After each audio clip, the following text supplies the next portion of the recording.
छावा चित्रपटासंदर्भात सुरू असलेला वाद मिटण्याची शक्यता आहे। चित्रपटामधून आक्षेपार्ह दृश्य काढून टाकणार अशी माहिती दिग्दर्शक लक्ष्मण उत्तेकर यांनी दिली आहे। तर लक्ष्मण उत्तेकर यांनी आज मनसे अध्यक्ष राज ठाकरे यांचीही भेट घेतली। त्यानंतर उत्तेकर यांनी हा निर्णय सांगितलेला आहे। राजसाहेबांचा सल्ला हा होता आणि त्यांच्याकडनं जाणून घ्यायचं होतं की काय बदल करायला हवेत सिनेमामध्ये नेमके, हे मी त्यांच्याकडनं जाणून घेतलं आणि या चर्चेतनं त्यांनी मला काही सूचना केल्यात आणि त्या अगदी खूपच व्हॅल्युएबल आणि खूपच चांगल्या सूचना आहेत। त्याबद्दल राजसाहेबांचे खूप खूप धन्यवाद। हो, ते आम्ही डिलीट करणार।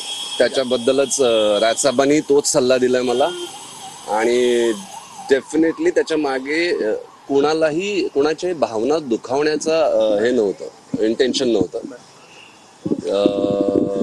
पण जर त्याच्यामुळे इनडायरेक्टली जर कोणाच्या भावना दुखावत असतील किंवा कोणाला असं वाटत असेल की आपले राजे असे नाचत नसतील किंवा नसले, तर डेफिनेटली, कारण तो फिल्मचा काही मोठा भाग नाही आहे, तो एक छोटासा भाग आहे, त्याच्यामुळे डेफिनेटली आम्ही तो डिलीट करू।